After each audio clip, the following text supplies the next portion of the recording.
लाख कोशिशों के बाद भी अगर सफल न होते हो तो रास्ते बदलिए, सिद्धांत नहीं, क्योंकि पेड़ भी पत्ते बदलता है हमेशा, न कि जड़ें। दोस्तों, अपने जो क्लासें चल रही थी, ज्योग्राफी क्लासें चल रही थी, उन ज्योग्राफी की क्लासों के अंदर हम पहुंच गए थे कहां तक? हमने जो कल की क्लास की थी, हमने भारत के भौतिक भूगोल के अंदर उत्तरी पर्वतीय प्रदेश की, और उत्तरी पर्वतीय प्रदेश के अंदर हम ट्रांस हिमालय की बातें कर चुके हैं, हिमालय की उत्पत्ति की बातें कर चुके हैं। जो विद्यार्थी जो अपने चैनल पर आज नया विजिट हुआ है, तो विद्यार्थी कल वाली क्लास अवश्य देखें, तभी जाकर उसे पता चलेगा कि हम जो टॉपिक पढ़ रहे हैं वो टॉपिक क्या पढ़ रहे हैं, तभी जाकर आज की क्लास उसे क्या है समझ में आएगी। तो अपने बातें चल रही थी, किसकी चल रही थी? अपने चल रही थी उत्तरी पर्वतीय प्रदेश। उत्तरी पर्वतीय प्रदेश में हमने पढ़ लिया था सबसे पहले ट्रांस हिमालय, क्योंकि हमने उत्तरी पर्वतीय प्रदेश को 3 भागों में डिवाइड किया था। एक ट्रांस हिमालय, दूसरा हिमालय, और तीसरा आज पूर्वांचल की पहाड़ियां। तो एक भाग तुम पढ़ चुके, दूसरा जो भाग पढ़ेंगे वो आज कौन सा पढ़ेंगे? वो पढ़ेंगे हिमालय। तो सबसे पहले हिमालय है, इस हिमालय को भी क्या है ऊंचाई के आधार पर क्या कहा? हिमालय को ऊंचाई के आधार पर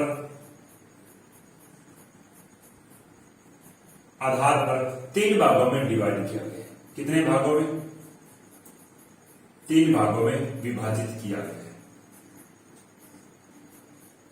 कौन कौन से भाग? पहला भाग जिसे हम क्या कहते हैं? महा, या फिर कह सकते हो उसे वृहद, मतलब उसका आकार बड़ा है इसलिए इसे क्या कहते हैं? वृहद। या फिर इसे क्या कह सकते हैं? उत्तर के अंदर होने के कारण इसे उत्तरी हिमालय, या फिर इसकी विशालता करेंगे, इसकी ऊंचाई, चौड़ाई, लंबाई अधिक होने के कारण इसे विशाल हिमालय भी कहा जाता है। कहने का अर्थ है ये सारे एक के ही नाम है, जिसे हम क्या कहते हैं? महा, वृहद, उत्तरी, विशाल, ये सारे सब एक के नाम। दूसरा हिमालय आता है, उसे हम क्या कहते हैं? दूसरे को कहते हैं हम मध्य, या फिर इसे क्या कह सकते हो? लघु हिमालय, या फिर इसे हम क्या कह सकते हैं? निम्न हिमालय। यही है जो बीच वाला मध्य हिमालय, लघु हिमालय, निम्न हिमालय, इसी को ही कहा जाता है। अगर इसके बाद में हम तीसरे हिमालय की बात करते हैं, तो तीसरे हिमालय आता है, उसे हम क्या कहते हैं? बाह्य हिमालय, या फिर इसे कह सकते हैं दक्षिणी हिमालय, या फिर इसे हम कह सकते हैं क्या? इसे कह सकते हैं शिवालिक हिमालय। कुछ किताबें तो शिवालिक हिमालय बीच वाले को बताती है, शिवालिक हिमालय दक्षिणी हिमालय को कहा जाता है। कहने का हिमालय को ऊंचाई के आधार पर कितने भागों में डिवाइड किया गया है? 3 भागों में, जो आपको इस चित्र के माध्यम से दिखाई दे रहा है। जो ऊपर वाला, जो बड़ा वाला हिमालय दिखाई दे रहा है, इस हिमालय को क्या कहा जाता है? लघु हिमालय, या सॉरी महा हिमालय, वृहद हिमालय, उत्तरी हिमालय, विशाल हिमालय, ये सारे इसी के ही नाम है। उसके बाद बीच के जो मैंने ब्लैक कलर से एक और हिमालय का निर्माण कर रखा है, वो हिमालय का दूसरा भाग है, जिसे हम क्या कह सकते हैं? मध्य हिमालय, लघु हिमालय, निम्न हिमालय। इसका नीचे जो तीसरा हिमालय दे रखा है, इस हिमालय को क्या कहते हैं? बाह्य कर लास्ट के अंदर, इसलिए इसे बाह्य हिमालय कहते हैं। वो उत्तरी उत्तर है, इसे क्या कहते हैं? उत्तरी हिमालय कहते हैं। इसे क्या कहते हैं? दक्षिण के अंदर इसलिए दक्षिण हिमालय और शिवालिक हिमालय। इस हिमालय को हम क्या कहते हैं? हिमाद्री हिमालय भी कह सकते हैं, ऊपर वाला हिमाद्री हिमालय, क्योंकि इस पर हमेशा क्या रहती है? बर्फ जमी रहती है, इसलिए इसे हिमाद्री हिमालय भी कहा जाता है। तो ये हिमालय के 3 भाग है। चलते हम सबसे पहले चर्चा करते हैं इसकी महा हिमालय की। देखो, ये नीचे वाले कर देता हूं। बात आती है सबसे पहले क्या? सबसे पहले हम बात करेंगे कि इस हिमालय की उत्पत्ति कौन से कालखंड के अंदर हुई है। क्या बात करते हैं कि इस हिमालय की उत्पत्ति किस कालखंड के अंदर? तो इस हिमालय की उत्पत्ति हुई है, वो हुई है ईओ सीन, या फिर इसे क्या कह सकते हैं? इसे कहते हैं ओ लियो सीन कालखंड। कहने का जो उत्तरी हिमालय, इस हिमालय की उत्पत्ति कौन से कालखंड के अंदर हुई है, उसे हम कह सकते हैं इयोसीन कालखंड, या फिर इसे कहते हैं ओलियोसीन कालखंड के अंदर। जो इन तीनों हिमालय के अंदर सबसे पहले कालखंड आया था, इसका मतलब इन तीनों हिमालय में सबसे पहले किस हिमालय की उत्पत्ति हुई? वो हुई थी अपने कौन से? इस महा, वृहद या फिर विशाल, ये हिमाद्री हिमालय की उत्पत्ति हुई थी। बात करते हैं, इसके बाद में बात आती है कि इस हिमालय का विस्तार कहां से कहां तक है। क्या बात आती है? क्योंकि बातें जो प्रश्न पूछे जाते हैं, प्रश्न इसी अकॉर्डिंग पूछे जाते हैं। बात आती है कि इस हिमालय का विस्तार कहां से कहां तक है, तो यहां पर उत्तर के अंदर देखते हो तो यहां पर राज्य का नाम है जम्मू कश्मीर। क्या नाम है? जम्मू कश्मीर। जम्मू कश्मीर में एक नदी है, नदी का नाम है सिंधु गाज। क्या नाम है? सिंधु गाज। यहां से लेकर पूर्व के अंदर यहां पर राज्य का नाम है अरुणाचल प्रदेश। क्या नाम है? अरुणाचल प्रदेश। अरुणाचल प्रदेश, यहां पर नदी बहती है, नदी का नाम है ब्रह्मपुत्र। नदी का नाम क्या है? ब्रह्मपुत्र। कहने का या तो आप जम्मू कश्मीर से अरुणाचल प्रदेश कह सकते हो, या फिर क्या कह सकते हो, सिंधु के घाट से लेकर ब्रह्मपुत्र नदी तक इस हिमालय का क्या है? विस्तार है। वो विस्तार कितने किलोमीटर के अंदर है? तो इसका विस्तार है कितने किलोमीटर? 2400 किलोमीटर। कितने किलोमीटर तक इसका विस्तार है? 2400 किलोमीटर। क्योंकि हम कुछ किताबों के 2500 किलोमीटर में पढ़ते हैं। 2500 किलोमीटर वो क्या है? वो हम पूरे उत्तरी पर्वतीय प्रदेश की चर्चा करते हैं।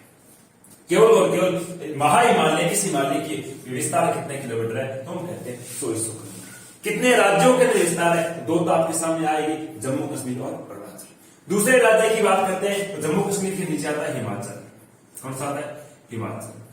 हिमाचल के बाद में अगला जो राज्य आता है उसे हम कहते हैं यूके, कहने का उत्तराखंड। उत्तराखंड के बाद में अगला जो राज्य आता है उसे हम कहते हैं सिक्किम। कौन सा कहते हैं? सिक्किम। 3 ये हो गए, 2 ऊपर, टोटल कितने हो गए? 5 राज्यों के क्या है? अपने पूरे हिमालय के विस्तार है कहने का। और अगर महाहिमालय की बात करें तो भी इन्हीं के सर्वाधिक महाहिमालय किस राज्य में फैला है? जम्मू कश्मीर। न्यूनतम किसके अंदर फैला है? कहते हैं हिमाचल। हिमाचल में न्यूनतम है और जम्मू कश्मीर में क्या है? सर्वाधिक। इसके बाद की अगर चर्चा करते हैं वो बात आती है औसत ऊंचाई की। क्या बात आती है? औसतन ऊंचाई। किसकी बात करते हैं? औसतन ऊंचाई की।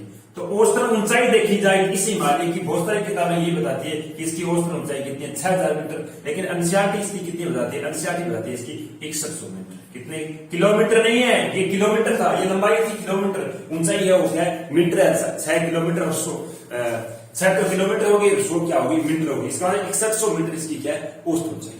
अगर इसकी चौड़ाई की बात की जाए तो चौड़ाई है वो क्या है? इसकी औसतन चौड़ाई की बात करते हैं। औसतन चौड़ाई रहती है इसकी कितनी? 100 से लेकर कितने, कहीं पर ज्यादा है तो कहीं पर कम है। औसतन निकालेगी वो कितनी लगाइए? 100 से 200 किलोमीटर। अभी किलोमीटर इसका मीटर नहीं। तो इस हिमालय की चौड़ाई कितनी है? 100 से 200, जो वाला आपको दिखाई दे। चौड़ाई 100 से 200 किलोमीटर। औसतन ऊंचाई है वो कितनी है? 6100 मीटर। और इसकी टोटल लंबाई है वो कितनी है? 2400। इसकी उत्पत्ति कौन से कालखंड में हुई थी? इयोसीन या फिर ओलियोसीन कालखंड के अंदर हुई थी। अब देखो अगली बात आती है, वो क्या आती है? जो ऊपर जो हिमालय था वो हिमालय कौन सा था? वो था ट्रांस हिमालय। ट्रांस हिमालय और इस महाहिमालय दोनों को अलग करने वाली जो बीच में एक श्रृंखला है, इस श्रृंखला को क्या कहा जाता है? इसे कहा जाता है इंडो सांको संसर जोन। क्या कहा जाता है? Indus Tsangpo suture zone. जो क्या है गुरु जी? वो है ट्रांस और महाहिमालय को अलग करने वाली बीच की एक श्रृंखला है। इसके बाद में बात करते हैं, इसका स्क्रीनशॉट को, इसके बाद आगे की बात करते हैं, वो करते हैं हम किसकी? महाहिमालय की विशेषता की। देखो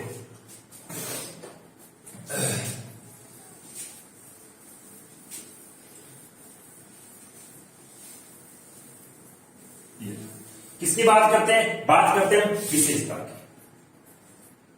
किस हिमालय की? केवल और केवल बात कर रहा हूं किसकी? महाहिमालय की।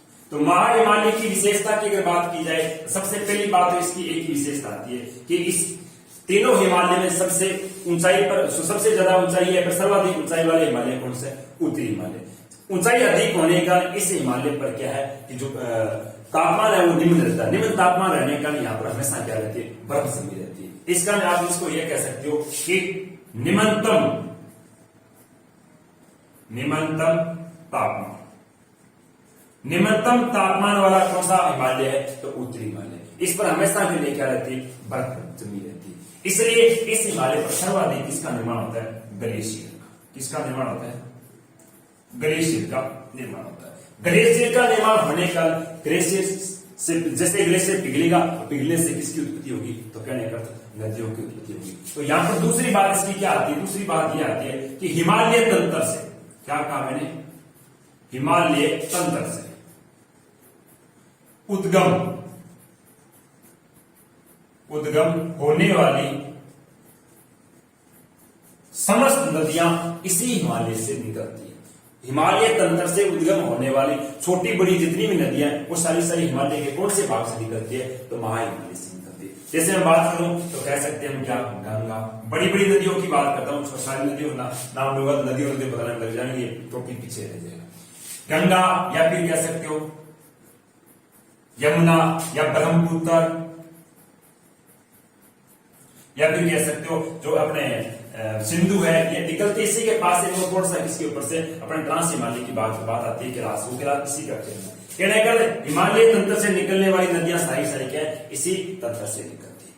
अगर अगर बात करें तो बात ये आती है क्या गुरु जी, कि इस हिमालय पर ऊंचाई अधिक होने के कारण बर्फ तो जरूर गिरती है, लेकिन इस हिमालय पर वर्षा कभी नहीं होती। इसका मतलब हिमालय के तीनों भागों की बात की जाए तो सबसे कम वर्षा वाला हिमालय का कौन सा भाग है? तो उत्तरी भाग, मतलब न्यूनतम वर्षा वाला हिमालय। कौन सा हिमालय? हम कहते हैं उत्तरी हिमालय। अगली विशेषता की अगर बात की जाए तो अगली विशेषता यह आती है कि विश्व की अधिकांश जो ऊंची चोटियां, कौन सी? विश्व की अधिकांश जो ऊंची चोटियां हैं वो चोटियां किस हिमालय में पाई जाती है? अधिकांश। तो वो कौन से हिमालय पाई जाती है? वो पाई जाती है अपने कौन से हिमालय पर? महाहिमालय। जैसे मैं बताऊं तो यहां पर कुछ चोटियों के नाम लेता हूं। जैसे एक चोटी है जो विश्व की सबसे ऊंची चोटी है, चोटी का नाम क्या है? Mount Everest. चोटी का नाम क्या है? Mount Everest. विश्व की सबसे ऊंची चोटी है, वो हिमालय के कौन से भाग पर है? हम कहते हैं महाहिमालय पर। कौन से देश के अंदर है? देश है नेपाल। ये महाहिमालय भूटान, नेपाल, भारत तीनों देशों का क्या फैला हुआ। तो नेपाल के अंदर जो सबसे ऊंची चोटी है माउंट एवरेस्ट, वो महाहिमालय के अंदर स्थित है, जिसकी ऊंचाई कितनी है? उसकी ऊंचाई है 8800 कितनी? 48 मीटर।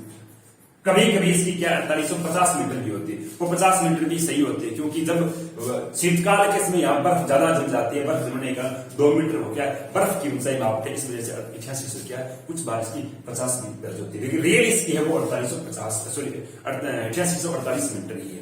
इस चोटी माउंट एवरेस्ट को नेपाल के अंदर सागरमाथा के नाम से भी जाना जाता है। दूसरी बात करते हैं क्या, बात आती है भारत। भारत की जो सबसे ऊंची चोटी, मैंने क्या कहा था? भारत की सबसे ऊंची चोटी वो तो है अपने कराकोरम श्रेणी के अंदर K2। कौन सी है? K2, जिसे आप क्या कहते हो? क्या कहते हो K2 को? K2 को क्या कहते हो? कंचनजंगा? नहीं, गोल्डविन आस्ट्रिन। क्या कहते हो? गोल्डविन आस्ट्रिन, जो भारत की सबसे ऊंची चोटी है। कहां है? पाक अधिकृत कश्मीर के अंदर है। इसे हम क्या कहते हैं? K2 या फिर गोल्डविन आस्ट्रिन। जो भारत में स्थित सबसे ऊंची चोटी है उस चोटी को कहते हो कंचनजंगा। क्या कहते हो? कंचनजंगा।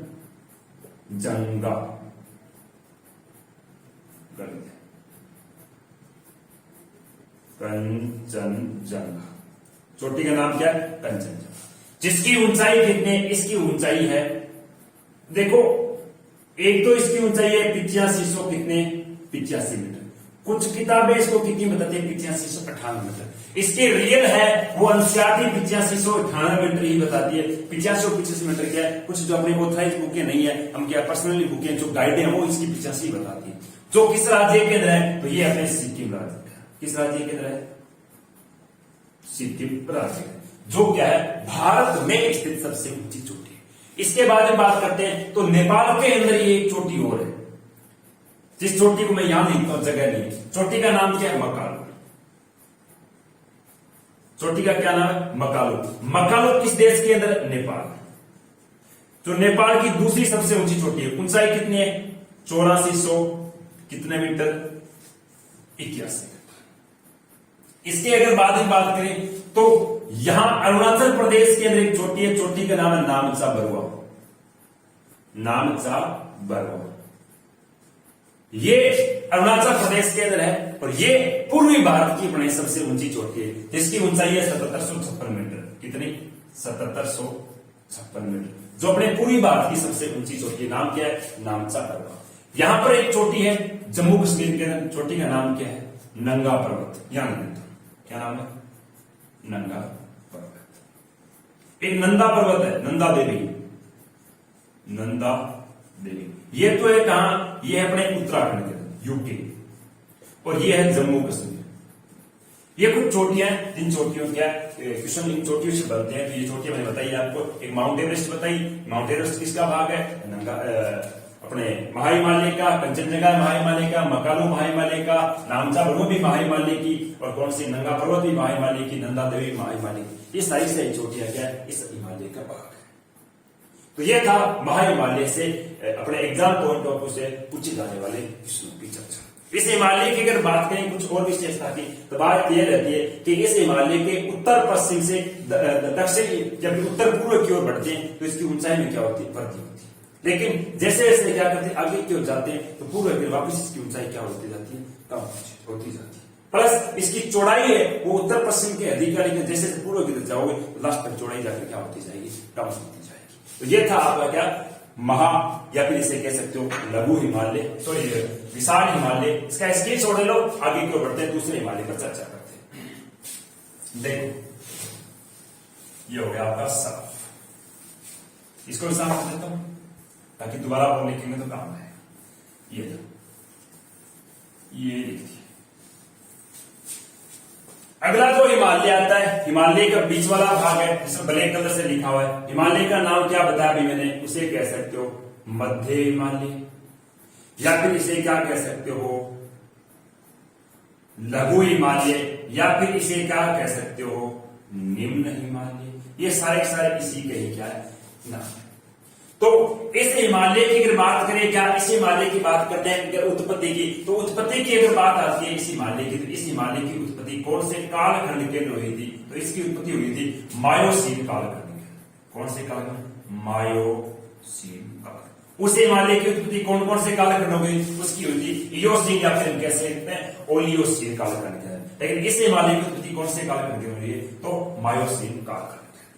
इस हिमालय के अगर विस्तार की चर्चा करें तो विस्तार की इसके कोई चर्चा इसकी नहीं होती, न इसकी कोई किताबों के अंदर दे रखी। इसकी बात आती है केवल और केवल विस्तार के हम कह सकते हैं ऊंचाई की। किसकी कह सकते हैं? विस्तार के लंबाई की बातें नहीं, केवल और केवल किसकी आती है? ऊंचाई की बातें आती है। इसकी औसतन जो ऊंचाई है वो है कितनी? 3700 से कितने मीटर? 4500 मीटर तक। इसकी औसतन ऊंचाई हो कितनी? 3700 से 45 मीटर इसका क्या है? ऊंचाई। अगर चौड़ाई की बात की जाए तो चौड़ाई इसकी है, चौड़ाई कितनी? चौड़ाई है इसकी 50 किलोमीटर से अधिक, मतलब 50 से 70 के समथिंग इसकी क्या रहती है? चौड़ाई रहती है। बात आती है इसके बाद में क्या? इसके बाद में बात आती है इस हिमालय की विशेषता से।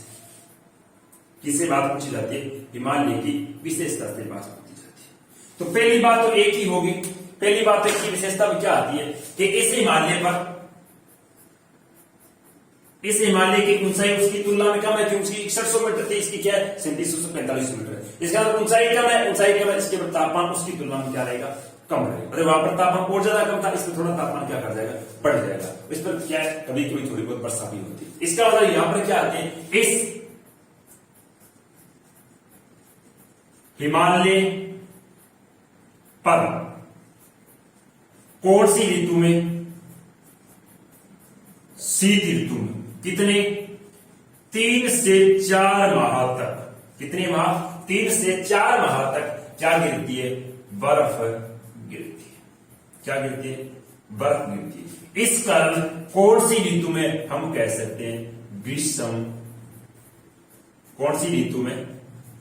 ग्रीष्म ऋतु। ग्रीष्म ऋतु में यहां का जो मौसम है वो क्या रहता है? वो मौसम रहता है, मतलब कहने का अर्थ किसे? स्वास्थ्यवर्धक।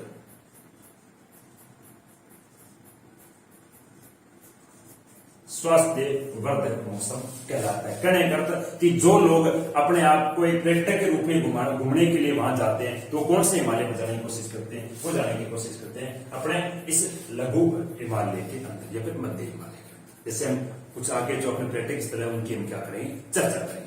आगे बात रहती है क्या? इस हिमालय की दूसरी जो बातें आती है वो ये आती है कि इस हिमालय पर जितने वन है उन वनों की सर्वाधिक क्या की जा रही है? कटाई की जा रही है। वनों की सर्वाधिक कटाई, यहां पर ये सीख सकते हो। क्या कह सकते हो? वनों की सर्वाधिक कटाई होने के कारण होने के कारण इस हिमालय का सर्वाधिक अपर्दन होता है। अपर्दन क्या है? नदियां क्या करती है, इस हिमालय को सर्वाधिक काटा कर और आगे की ओर भाबर बांग और हम कैसे हैं तराई वगैरह इसका क्या करती है, निर्माण करती है। अब देखो इसके बाद की जो बात आती है 4 नंबर पे, वो बात क्या रहती है कि इस हिमालय की ढलानों पर जम्मू कश्मीर राज्य के अंदर क्या कुछ वन पाए जाते हैं।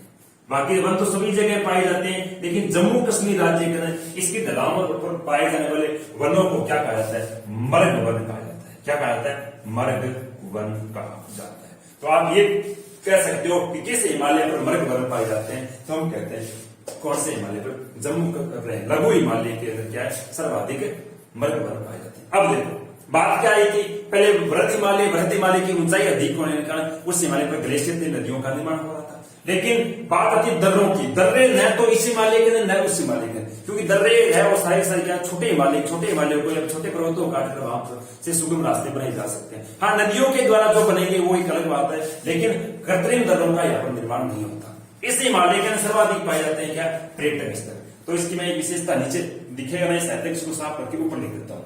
क्या इसकी छोड़ दे लो, आगे की ओर चलते हैं।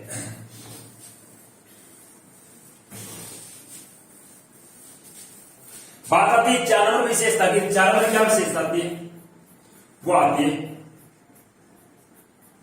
इस हिमालय पर सर्वाधिक पर्यटक स्थल है। क्या है, पर्यटक स्थल है, जिसका लोग क्या करते हैं, यहाँ पर घूमने आते हैं। जैसे मैं नाम लूं तो पर्यटक स्थलों का एक पर्यटक स्थल है, नाम क्या है, आप कह सकते हो गुरुजी रानी खेत। आप पर्यटक स्थल कह सकते हो क्या, नैनीताल। आप पर्यटक स्थल की बात करो कह सकते हो मैसूरी। ये तीनों के तीनों पर्यटक स्थल है, वो किस राज्य के अंदर है, हम कह सकते हैं उत्तराखंड राज्य का। और बात करें पर्यटक स्थल की, पर्यटक स्थल कह सकते हो क्या, शिमला। शिमला का है हिमाचल प्रदेश। और बात करें तो एक और कह सकते हो 5 नंबर पे इसकी, दार्जिलिंग। दार्जिलिंग कहां है, पश्चिम बंगाल। तो कहने की बातें ये आती है, इस हिमालय पर कितने ज्यादा पर्यटक स्थल होने के कारण इस हिमालय को पर्यटक हिमालय भी कहा जाता है। अगला जो लास्ट हिमालय बचता है, उस हिमालय का नाम है बाह्य हिमालय। तो देखो उस बाह्य हिमालय की बातें करते हैं। देखो बात आती है अगले की, तो देखो बात करते हैं तीसरा हिमालय, कौन सा, जिसे आपने क्या कहा था, बाह्य हिमालय। बात आती है इस बाह्य हिमालय जो आपको दिखाई दे रहे हैं, ये हिमालय जो नीचे की छोटी छोटी पहाड़ियां से बनी हुई। इस हिमालय की अगर उत्पत्ति की बात की जाए तो इसकी उत्पत्ति कौन से कालखंड के अंदर हुई थी, प्लायोसीन कालखंड के अंदर।